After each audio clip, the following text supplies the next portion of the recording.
গরমের সময় আপনারা তো অনেক মাস্কমেলন বা খরমুজ খান, তবে সেই খরমুজ দিয়ে যদি আপনারা একটা দারুণ স্বাদের আইসক্রিম তৈরি করে নিতে পারেন তাহলে এই প্রচন্ড গরমে একটু স্বস্তি হয়। না কোনো ক্রিম না কোনো কনডেন্স মিল্ক ছাড়াই খুব সহজে বানিয়ে নিতে পারেন। আইসক্রিমটি বানিয়ে যদি আপনি পরিবারের লোকেদের খাওয়ান তাহলে আপনাকে তো বারবার বানাতে বলবে, আমি গ্যারান্টি দিয়ে বলতে পারি। ভিডিওটি পুরো দেখার রিকোয়েস্ট রইল। নমস্কার বন্ধুরা, কিচেন টেকনিকে আপনাদের সবাইকে স্বাগত। আমি মধুমিতা। আজ নিয়ে এসেছি একটা দারুণ স্বাদের রেসিপি, চলুন দেখে নেওয়া যাক। মাস্কমেলন আইসক্রিমের জন্য আমি নিয়েছি একটা মিডিয়াম সাইজের ফ্রেশ মাস্কমেলন। এবার মাস্কমেলনটা আমি কেটে নেব। দেখুন আমি উপর থেকে একটু মুখটাকে কেটে নিচ্ছি, তবে কাটবার সময় একটু সাবধানে কাটবেন, এটা যেন ভেঙে না যায় কিংবা একটু বাঁকাটারা না হয়, কারণ এটাকে আবার ঢাকা দিয়ে রাখতে হবে আইসক্রিম বসানোর সময়। দেখুন মুখটা কাটা হয়ে গিয়েছে। এরপরে এই মাঝখানে যে হলুদ রঙের অংশটা রয়েছে এটাকে আমি আস্তে করে ছুরি দিয়ে কেটে নেব। খরমুজের ভিতর থেকে আমি দানাটাকে আগে বাদ দিয়ে দেব। আপনারা একটা চামচের সাহায্যে দানাটাকে খুব সাবধানে বের করে নেবেন। আমি চামচ দিয়ে খরমুজের দানাগুলোকে আস্তে আস্তে বের করে নিচ্ছি। দানাগুলোকে আমি একটা পাত্রের মধ্যে রেখে দেব।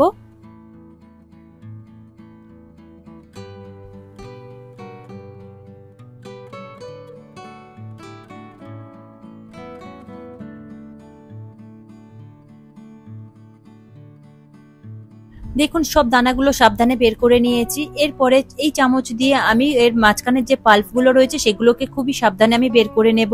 তবে আপনারা খুব সাবধানে বের করবেন যাতে না ফেটে যায় কিংবা একটু বেশি ডিপ হয়ে যায়। চামচ দিয়ে খরমুজের গায়ে থেকে এই পাল্পটা খুব সাবধানে একটু বের করে নিয়েছি। দেখুন, তবে খরমুজের গায়ে অল্প করে একটু পাল্প যেন থাকে, খুব বেশি পাতলা করে দেবেন না, এতে করে তাহলে খরমুজটা ফেটে যেতে পারে।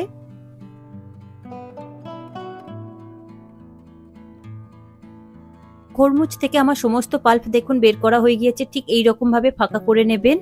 এখন পাল্পগুলো আমি একটা বাটিতে রেখেছি। এখান থেকে আমি কিছুটা পাল্প আমি নেব, নিয়ে আমি আলাদা করে একটু রেখে দেব। দেখুন অন্য একটা পাত্রে আমি রেখে দিচ্ছি। কয়েকটা পাল্প নিয়ে রাখছি, এটাকে ছোট ছোট করে টুকরো করে আমি খরমুজের যে আইসক্রিমটা বানাবো তার মধ্যে আমি দিয়ে দেব। এটা আমি পরে ব্যবহার করব। এই খরমুজের পাল্পটা ছোট ছোট করে টুকরো করে দিলে খেতে ভীষণই ভালো লাগবে।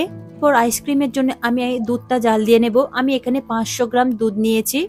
এটা প্যাকেট দুধ রয়েছে, আপনারা চাইলে গরুর দুধ কিংবা অন্য কোনো দুধ ব্যবহার করতে পারেন।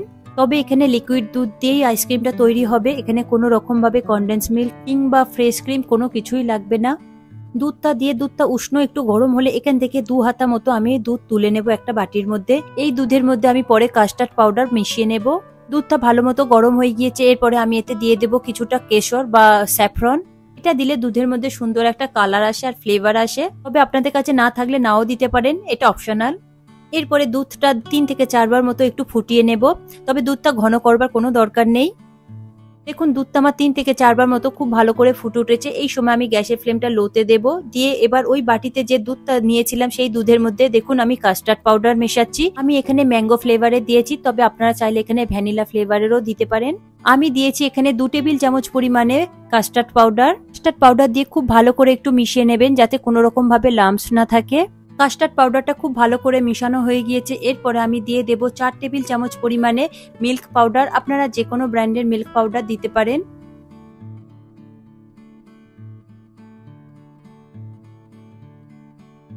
মিল্ক পাউডার দিয়েও খুব ভালো করে একটু মিশিয়ে নেবেন যাতে কোনো রকম ভাবে লাম্পস না থাকে। দেখুন খুব ভালো করে আমার মিশানো হয়ে গিয়েছে। এরপরে এই মিল্ক পাউডার আর কাস্টার্ড পাউডারটা ওই দুধের মধ্যে আমি অল্প অল্প করে দেব, একটু নাড়াচাড়া দেব সঙ্গে। এই সময় গ্যাসের ফ্লেমটা কিন্তু একদমই লোতে রাখবেন, হাইতে করবেন না, তাহলে খুব তাড়াতাড়ি দলা পাকিয়ে যাবে। আর কন্টিনিউ আপনারা এইভাবে স্প্যাচুলার সাহায্যে একটু নাড়াচাড়া দিতে থাকবেন, তাহলে কোনো রকম ভাবে আর দলা আসবে না। তবে যদিও দলা এসে যায় তাহলে ভয় পাবেন না, এটা আবারও মিক্সিতে দেওয়া হবে, দিয়ে ভালো করে ঘুরিয়ে নেওয়া হবে।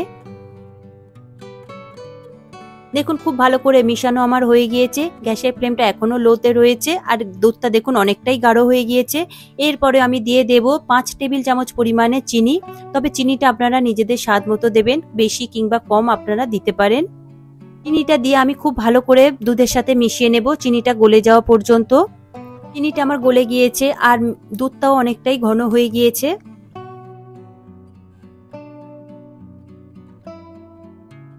এরপরে আমি দিয়ে দেব দেখুন অল্প করে একটু এলাচের গুঁড়ো। এলাচের গুঁড়ো দিয়ে খুব ভালো করে মিশিয়ে নেব। এরপর আমি গ্যাসের ফ্লেমটাকে বন্ধ করে দেব, দিয়ে খুব ভালো করে মিশিয়ে নিয়েছি। দেখুন দুধটা ঠিক এইরকমই ঘন রাখবেন, এর থেকে বেশি গাঢ় করবেন না, কারণ ঠান্ডা হলে অনেকটাই বসে যাবে আবার। এরপর একটা মিক্সিং জার নিয়েছি, তার মধ্যে আমি দিয়ে দেব খরমুজের পাল্পগুলো, আর দিয়ে দিচ্ছি এখানে বেশ কিছুটা পরিমাণে কাজু বাদাম। তবে আপনারা যদি পছন্দ করেন একটু বেশিও দিতে পারেন কিংবা কমও দিতে পারেন। দিয়ে এটাকে আমি খুব ভালো করে মিক্সিতে পেস্ট করে নেব। দেখুন কত সুন্দর হয়েছে পেস্ট করে, কালারটাও কত সুন্দর এসেছে। এরপরে আমি দিয়ে দেব কাস্টার্ড পাউডার মেশানো দুধটা, যেটা আমি ক্রিম তৈরি করে রেখেছিলাম। ক্রিমটা ঠান্ডা হলে তবেই মিক্সিং জারের ভিতর দেবেন। মিক্সিং জারের ভিতর দিয়ে খুব ভালো করে একটু ঘুরিয়ে নেবেন, 1 থেকে 2 মিনিট মতন। দেখুন খুব ভালো করে আমি ঘুরিয়ে নিয়েছি। যদি এর মধ্যে কোনো রকম দলা ভাব থাকে তাহলে সবকিছু একদম স্মুথ হয়ে যাবে। এরপরে আইসক্রিমটা আরো সুন্দর ও টেস্টি করবার জন্য আমি কিছু উপকরণ রেখেছি, সেগুলোকে এবার দিয়ে দেব। আমি অল্প করে যে খরমুজটা সরিয়ে রেখেছিলাম সেটা ছোট ছোট করে টুকরো করে নিয়েছি, নিয়ে দেখুন আমি এই ক্রিমের মধ্যে দিয়ে দিলাম। দিয়ে দিচ্ছি এখানে বেশ কিছুটা কাঠবাদাম, আপনারা আপনাদের প্রয়োজন মতো দেবেন, তবে একটু বেশি পরিমাণে দিলে খেতে ভীষণই ভালো লাগে। দিয়ে দিচ্ছি বেশ কিছুটা পরিমাণে পেস্তা কুচিয়ে দেখুন আমি এখানে দিয়েছি। আর দিয়েছি আমি এখানে বেশ কিছুটা পরিমাণে কিশমিশ, তবে আপনারা আপনাদের প্রয়োজন মতন এই ড্রাই ফ্রুটগুলো দেবেন। দিয়েছি এখানে টুটি ফ্রুটি, তবে টুটি ফ্রুটিটা দিলে বেশ ভালো লাগে, একটু কালারফুল লাগে। আর দিয়েছি এখানে ডালিম, আমার কাছে এখানে ডালিম ছিল বলে আমি এখানে ডালিম দিয়েছি, তবে ডালিমটা অবশ্যই দেবেন, এতে করে কিন্তু খেতে ভীষণই ভালো হয়েছে। ডালিম দিয়ে আমি খুব ভালো করে এবার এর সাথে মিশিয়ে নিচ্ছি, দেখুন একটা চামচের সাহায্যে। দেখুন খুব ভালো করে আমার মিশিয়ে নেওয়া হয়ে গিয়েছে, কত সুন্দর রেডি হয়ে গিয়েছে। দেখুন ক্রিম ছাড়া আমি আইসক্রিমের ক্রিমটা বানিয়ে নিয়েছি, কত সুন্দর হয়েছে। এখানে কোনো রকম ক্রিমের প্রয়োজন নেই কিংবা কনডেন্স মিল্কেরও প্রয়োজন নেই, একদম রেডি হয়ে গিয়েছে। এরপর যে খরমুজটা কেটে রাখা হয়েছিল সেটা আমি একটা বাটির উপরে বসিয়ে নিয়েছি, নিয়ে এর মুখের উপরের যে কভারটা রয়েছে সেটাকে আমি সরিয়ে দেব। এরপর যে ক্রিমটা তৈরি করে রেখেছি সেই ক্রিমটা এর মধ্যে ভরে দেব। দেখুন আমি এইভাবে ভরে দিয়েছি। এরপরে আমি এর উপর থেকে কিছু ড্রাই ফ্রুট দিয়ে দেব। যে কুচো পেস্তাটা আমি রেখেছিলাম সেই কুচিয়ে রাখা পেস্তাটা আমি দিয়ে দিলাম উপর থেকে। আর দিয়ে দেব কুচিয়ে রাখা কাঠবাদাম। কাঠবাদাম দেওয়ার পরে খরমুজের যে মুখটা কেটে রাখা হয়েছিল সেই কাটা অংশটা মুখের উপর ঢেকে দেব খুব ভালো করে। এরপরে একটা ফয়েল পেপার দিয়ে খুব ভালো করে মুখটাকে মুড়ে দেবেন। তবে আমার এখানে ভিডিওটা স্কিপ হয়ে গিয়েছে তাই আমি দেখাতে পারলাম না। খরমুজের মধ্যে ভরবার পরেও ক্রিমটা এখনো অনেকটা বেঁচে ছিল, তাই আমার এখানে আইসক্রিম মোল্ডের মধ্যে আমি দিয়ে দেব।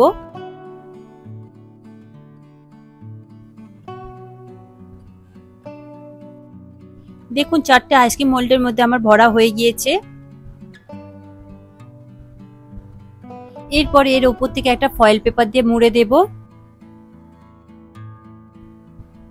ফয়েল পেপার দিয়ে খুব ভালো করে মোড়া হয়ে গেলে এরপরে ছুরি দিয়ে আমি ছোট ছোট করে একটু কেটে দেব। দেখুন ছোট ছোট করে আমি একটু ছিদ্র করে দিলাম, যাতে এর মধ্যে কাঠিটা খুব ভালোভাবে ঢোকাতে পারি। দেখুন কাঠিটা এইভাবে দিলে খুব সুন্দরভাবে সোজাভাবে থাকবে। দেখুন রেডি হয়ে গিয়েছে আমার আইসক্রিম বসানো। দুটো পদ্ধতিতে আমি আইসক্রিম বসানো দেখালাম, আমি একটা খরমুজের মধ্যে আর একটা হচ্ছে আইসক্রিম মোল্ডের মধ্যে।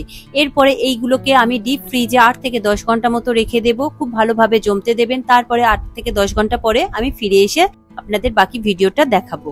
দেখুন 8 থেকে 10 ঘন্টা পরে আমি আইসক্রিমটা বের করেছি। দেখুন কত সুন্দরভাবে জমে গিয়েছে, কত সুন্দরভাবে রেডি হয়েছে দেখুন খরমুজের মধ্যে আইসক্রিমটা। এরপরে আমি এটাকে কেটে দেখাবো ভিতর থেকে কতটা সুন্দর হয়েছে। দেখুন একটা ছুরি দিয়ে আস্তে আস্তে এইভাবে কেটে নেবেন, দেখবেন খুব সুন্দরভাবে কেটে যাচ্ছে। দেখুন ভিতর থেকে কত সুন্দরভাবে জমেছে, একদম গলে নেই, পুরো খুব টাইট ভাবে বসেছে। দেখুন আইসক্রিমটা কত সুন্দরভাবে বসেছে, একদম টাইট, একদম পারফেক্ট বসেছে, খুব সুন্দর খেতে লাগবে। এর টেস্টটা তো অসম্ভব সুন্দর হয়েছে। আপনারা এইভাবে একবার বানিয়ে দেখুন, ভীষণই ভালো লাগবে আপনাদের। দেখুন খরমুজটা আমি পুরোটাই সব গোল গোল করে কেটে নিয়েছি, দেখুন কত সুন্দর দেখতে লাগছে। তবে এই গরমের সময় এইরকম সুন্দর একটা আইসক্রিম যদি বাড়িতে আপনারা বানিয়ে খান সত্যি ভীষণই ভালো লাগবে।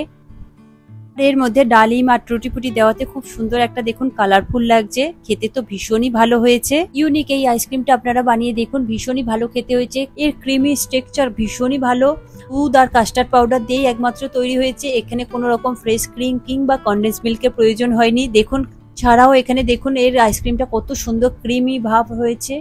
এই আইসক্রিমটা একবার খেলে মন ভরবে না, বারবার খেতে ইচ্ছা করবে, এতটাই সুন্দর হয়েছে। খুবই ইউনিক একটা আইসক্রিম।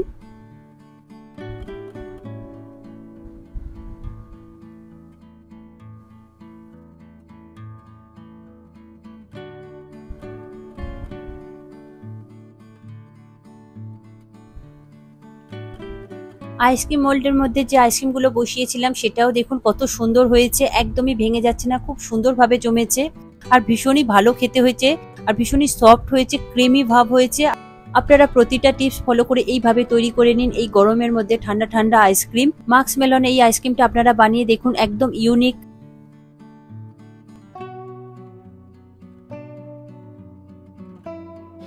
এই রেসিপিটি আপনাদের কেমন লাগলো কমেন্টে অবশ্যই জানাবেন। আর যদি ভালো লেগে থাকে তাহলে লাইক শেয়ার করবার অনুরোধ রইল।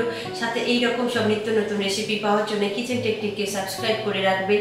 আজ তাহলে এই পর্যন্ত, আবারও দেখা হবে অন্য কোনো রেসিপির সাথে। সবাই ভালো থাকবেন, সুস্থ থাকবেন আর ভিডিওটি পুরো দেখার জন্য অসংখ্য ধন্যবাদ।